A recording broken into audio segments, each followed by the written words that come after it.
Okay, great. So, Eli, Hi. Hi, great to Rob. see you again. Yeah. It's been quite a while since we spoke, and I'm glad that we finally had a chance to connect again. And to set a little context for anybody who happens to listen to this, Ellie and I got together and discussed a few ideas that are compelling to both of us.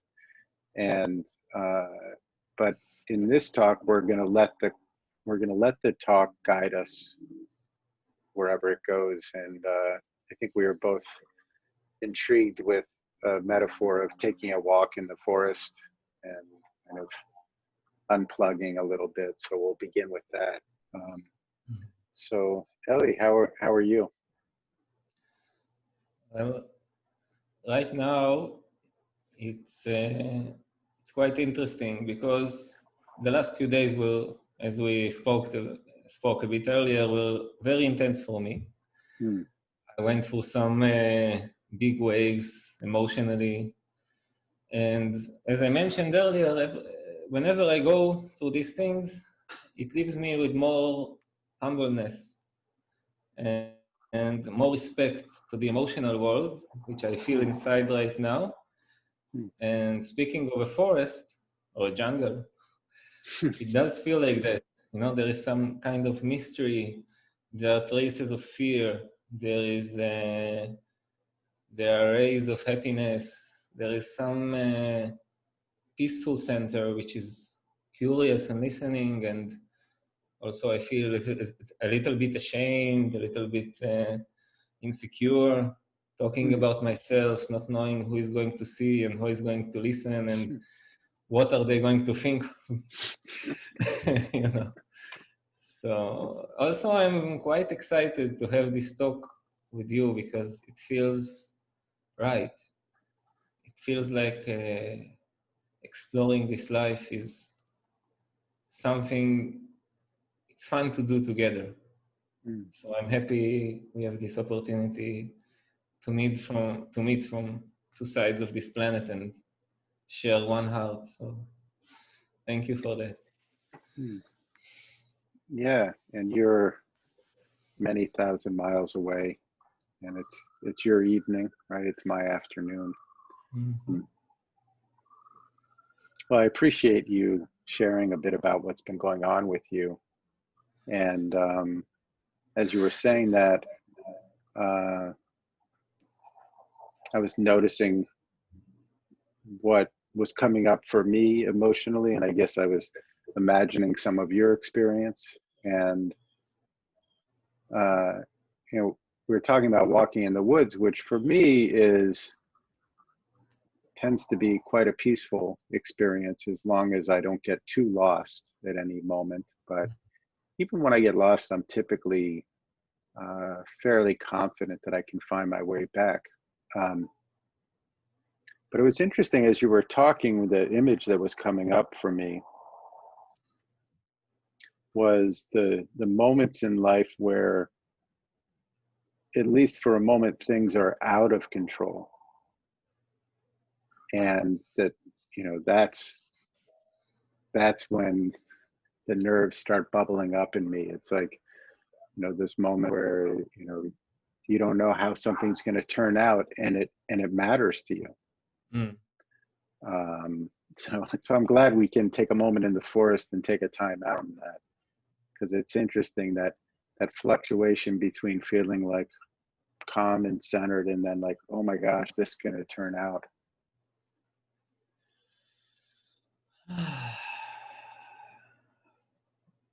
For me, a walk in the forest was always more like a walk in the jungle. Mm. And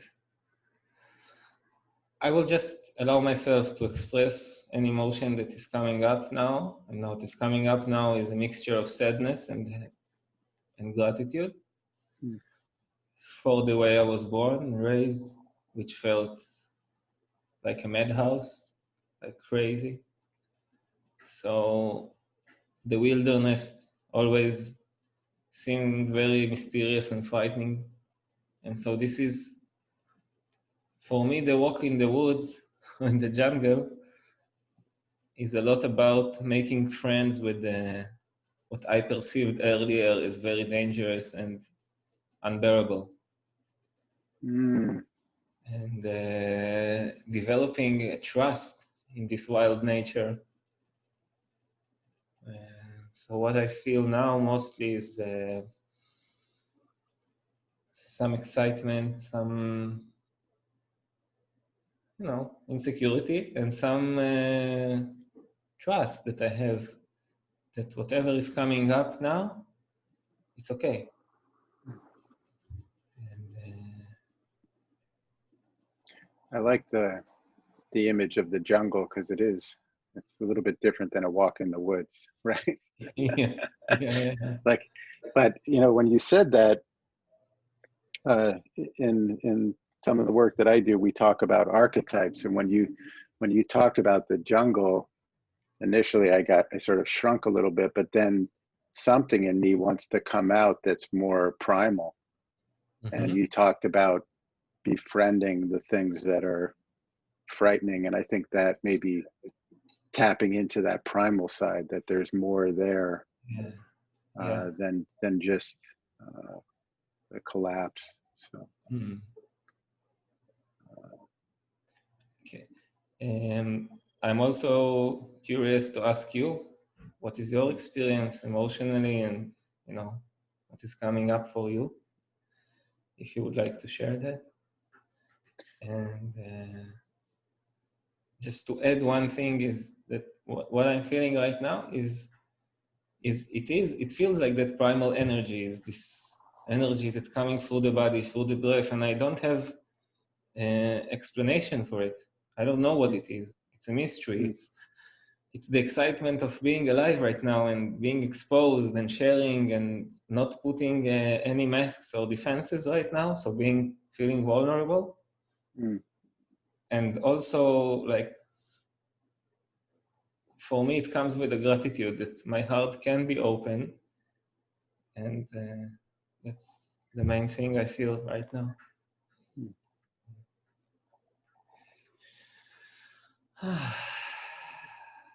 Yeah, what I'm feeling is a little bit of nerves. Like I have a little nervous energy, and I think it feels like, I want to do a good job. I want this to turn out well.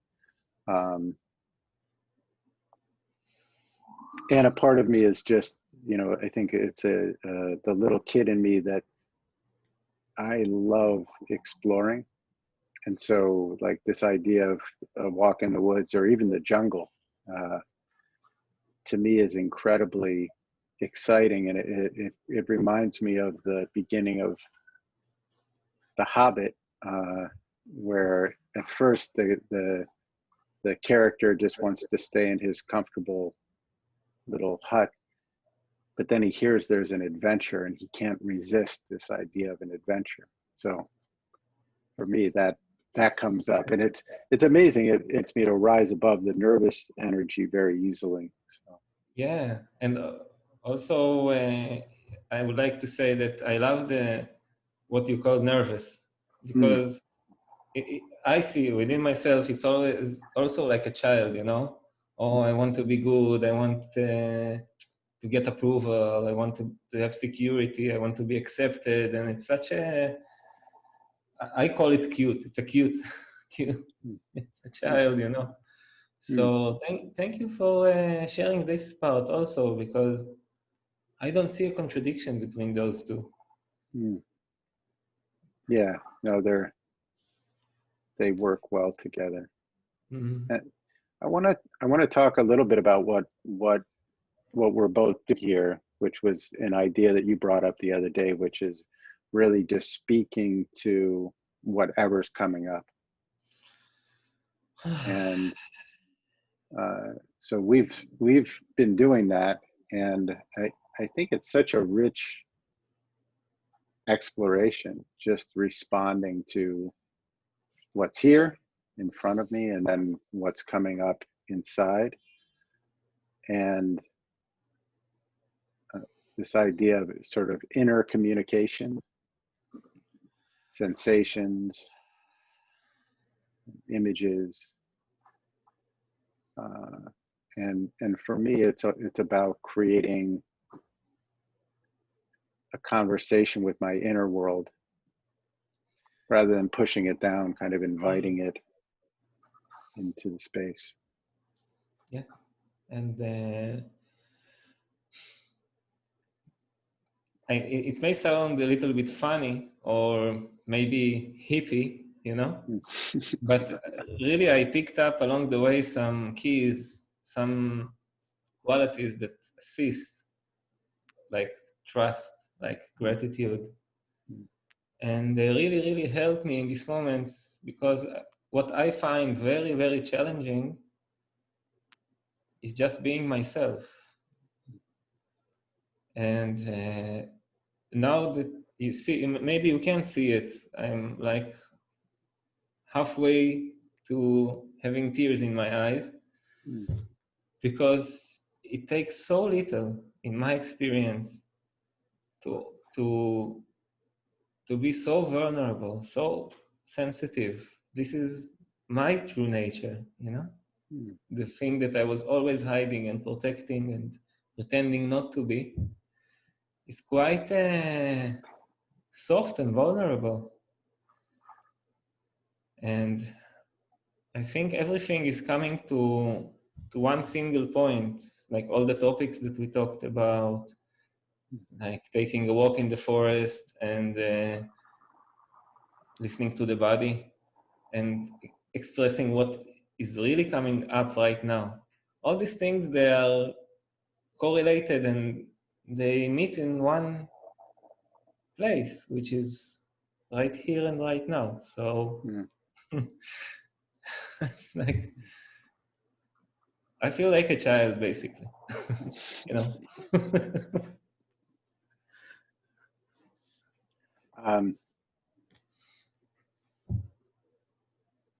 I'm torn between, like, you're offering me so many things to connect with. I want to start with, I want to ask you a little bit about your experience of vulnerability, because, I mean, I'll speak from my own experiences. It's not easy to expose those things. At least I'll speak for myself, and I get the impression that you know, maybe this is something that you've practiced and taken chances. And I'd like to hear some of your experience, because it is such a valuable skill. Yeah, it is. And where I come from, the childhood I grew up from, it's hard to find the words, how strongly I was against opening up and letting anybody in and showing real sensitivity or vulnerability. I was like titanium, you know, it was no entry, no access, and like I was ready to die for this, you know, to not let anybody in, because I had my childhood issues, abandonment, whatever, you know, it's a different talk. So anyways, yeah, so it was the most difficult, impossible thing for me. And my mind, my thoughts, they created so many manipulations and spiritual bypasses and stuff to shield against being human, sensitive. And yeah, it was a very long way. It went through many experiences, deep experiences, and also many human interactions. Many of them were very uneasy. Many challenges. I had to break down like 1,000 times at least to feel like everything is crashing and I'm so alone. Like facing my loneliness was maybe one of the things that really inspired me to open up, because I realized that I created a fortress of solitude inside of me. And I was very good at it, on the one hand. On the other hand, it felt terrible. So I think that in my case, this life of solitude that I developed was so unbearable, so heartbreaking for me, that I had a very strong determination to connect. And really, it was a process, and it still is a process in my life. And learning to trust, like whenever I expressed my true emotions, the feedback was good. The feedback was positive. So many people said, "Oh, I feel this way, and thank you." And what I thought that weakness was, I discovered that it's not really weakness. It's empowering to connect, to feel together. So what if I say that I am a little bit trembling right now and ashamed and insecure and excited and hopeful? So what? So what? You know? But it took quite a while. Yeah.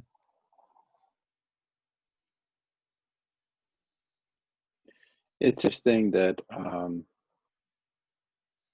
you point out that there's a huge cost to not sharing, or there's a huge cost by always having a facade. And I'm, the way you described it, I'm glad that that cost motivated you to take chances. And for me, it also brings up that you can take chances, in a way that feels more safe. You can start with people like allies. You can start with friends, and that's a way of just letting a little bit out, in developing some confidence that you won't disappear, and also that you can be an ally to yourself. You can be there to support the side that's being a little more vulnerable. Sort of came up for me when you were talking. Actually, now that you talked about it, I remember that there is one practical thing which helped me, is it's social networks like Facebook and stuff like that. So starting to share something of my life, like I feel sad, I feel okay, or I feel not sure about some things, because starting my spiritual path, and I do like this because I don't believe in this concept of spiritual. It's all human from where I'm looking at right now, but back then, and I was pretending to be very enlightened, and it changed over the years to more honesty, to more admitting what I need, what I don't know, what I don't have. And I think the social media allowed me to experiment safely with this amount of exposure, with the amount of depth, how deep do I go into this honesty, and YouTube videos and stuff like that. And another interesting aspect, that many people, when they have this concept of negative emotions, bad feelings, unwanted emotions and stuff like that. And I also had these ideas growing up, partially inspired by some spiritual attitudes and beliefs. And I saw that when I was starting to share like my emotions, some people would really be empathic, some others will try to help, come out of it, and you don't have no reason to be afraid, and trying to encourage me and stuff like that. And I really had to take some time and explain that this is not what I'm asking for. That I would really like to express my emotions and not change or do anything about them, except just feeling together. And also I had inspiration. That's also very important to say, that I had inspiration because I was searching for people that have this quality, to learn from them, to be inspired by them, and I met some connections, and they inspired me to trust my honesty even more. I'm very grateful to all those people also. So you found role models that had the type of transparency or openness that you were wanting to explore. Yeah. Yeah, Cool. and seeing how people react to that gave me some sense of security to do it also, that nobody is going to hate me or throw me out of society if I admit what I really feel or think or not sure of or don't know. Yeah. It's a wonderful topic because I call it being comfortable in your own skin. And I think I'm somebody that sometimes I'm comfortable in my own skin and sometimes I'm not. So I was always intrigued with the people who were so comfortable in their own skin and were able to share sort of vulnerabilities or whatever was going on with them. And I remember talking to one guy, actually a great coach named Drew Roselle, and I asked him about this quality that he just exuded. He was just comfortable being him, you know, and he said something interesting. He said, I don't manage other people's impressions of me, or I don't manage other people's responses to me. Like they can have their response. And I think when I'm being inhibited or uncomfortable, I'm concerned about the response. Yeah. Right. Yeah. And it's a great trust to say that I don't manage other people's opinions. It's a sign of trust. It means like I trust that it's okay. That the way I understand it, it's always about preventing some kind of danger. Like if I show my real emotions, if I cry, if I break down, if I show that I'm weak, that I'm confused, that I don't really know what's going on, and who knows what's going on really? You know, it's even funny, you know. Who knows what's going on? You know, it's like nobody knows. But if we admit that really there is so little that we know, and so what will happen? I was raised. I was the first child in my family, and everybody was very proud of me being the first child, the first grandson. And also with this came the expectations to be very special, very smart, very, you know. So I grew up with this sense of showing that I'm smart, and if I didn't know something, I wouldn't ask or say, so that nobody knows that I don't know. And this way, everybody could get the impression that I'm very smart, and building my false sense of what I'm worth, you know, my self-worth, self-appreciation on this, which later came crashing down with all the spectacular fireworks and stuff like that. So, yeah, it's all castles made of sand, you know, all these things. Yeah. It's, yeah. And when they come crashing down, it hurts like hell. And I think that it's not black or white. It's not like I feel comfortable, I don't feel comfortable. There's like a swing between them. Yeah? I can be more trusting, less trusting, but I think all in all, it comes to the place, do I trust myself? Which means, do I trust that if I show my true emotions with all the colors that are inside of me, it is it will receive love, a loving response. Like it's worthy of being loved. it's worthy of being loved, because I grew up with a sense that I'm way out of this spectrum of being loved, you know? Mm. So I was so scared, so terrified. Like I think I would rather die back then than to be exposed, you know? Mm. So, and I came a long way since then, but still, it's always a little bit challenging to trust that it's okay.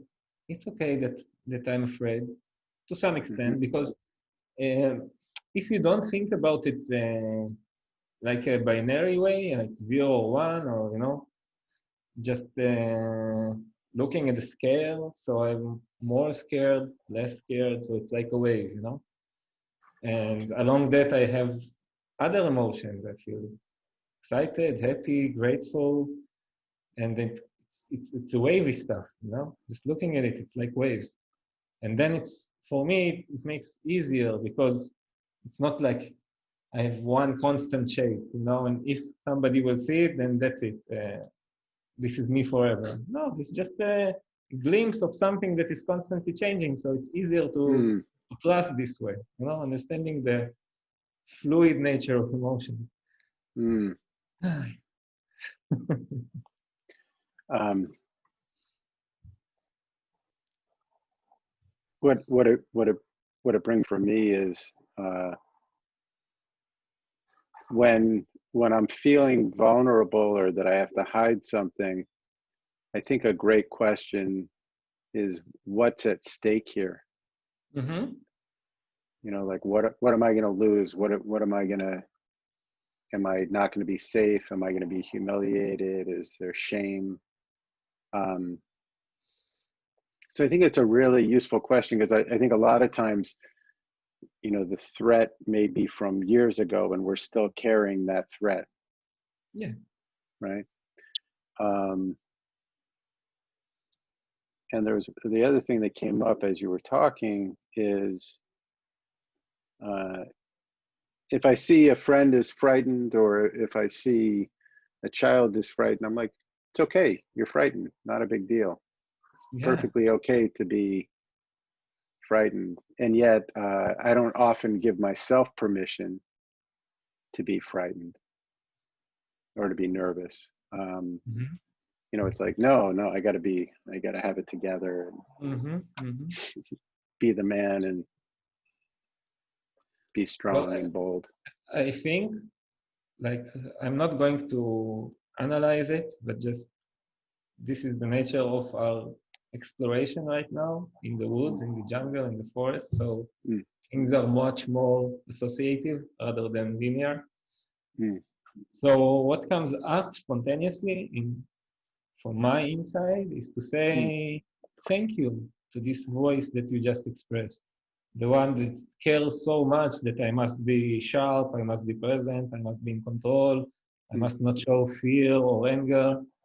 And it's like I'm reporting to duty, and it's such a precious place. It's such a sensitive place. I call it a child, but it's nothing to do with the age, It's just the quality Mm-hmm. that it's so dedicated to being okay, to being like, I mean, if you lived on an island all by yourself, I think you wouldn't have this thing, being in control. But living in a society, we Yeah, learn, yeah, and like I said, yeah, it's kind of the story of the soldier that keeps performing its role years after the war is done. yeah. Because I think when we're growing up, it's probably at least in the schools that I grew up in, it wasn't particularly safe to show vulnerability. Yeah, Typically, yeah. you'd get like eliminated. Like, so that's good, and it did a good job in keeping us safe at that time. Mm.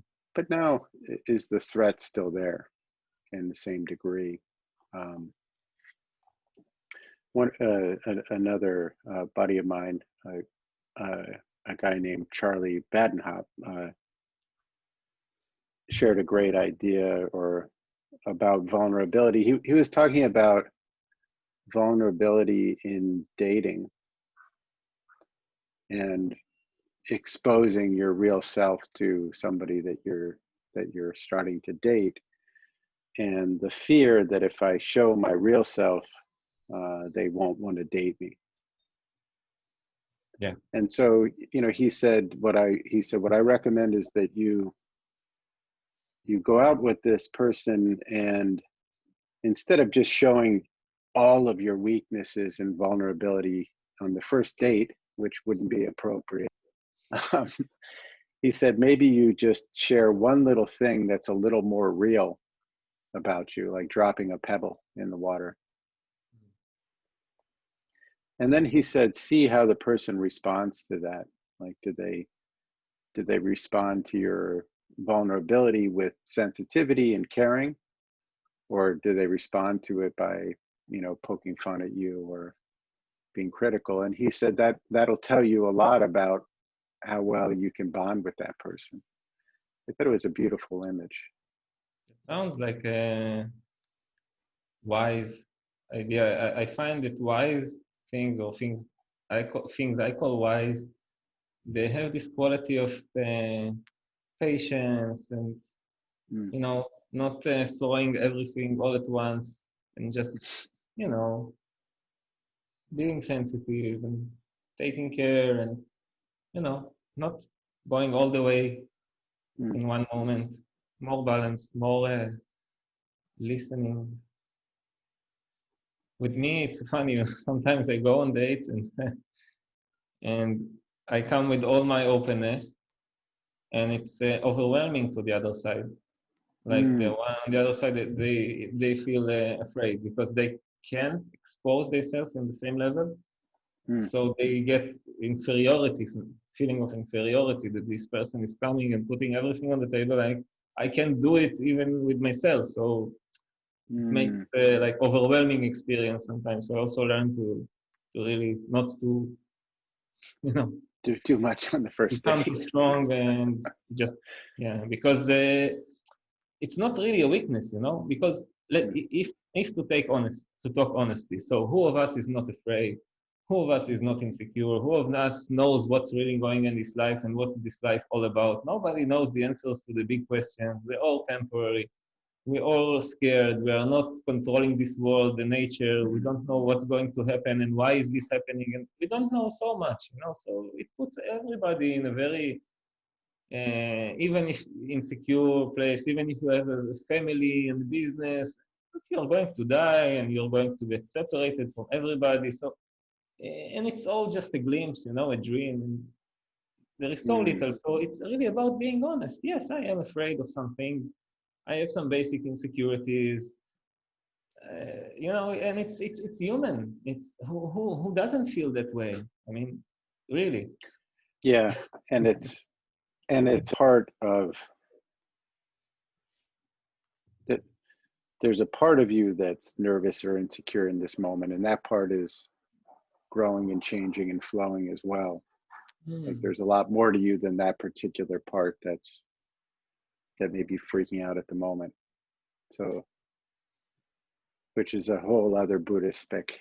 And I like what you're saying. Like, remember that this is very temporary. This is our glimpse on this planet, and it'll be gone soon enough. So, I mean, what I find is, even with this talk right now, I feel a lot of excitement in my body. And it's changing very quickly between gratitude and something that really wants to cry. Because we are connecting now. And this talk about nothing, it's like the show about nothing, if you remember from Seinfeld. Yeah.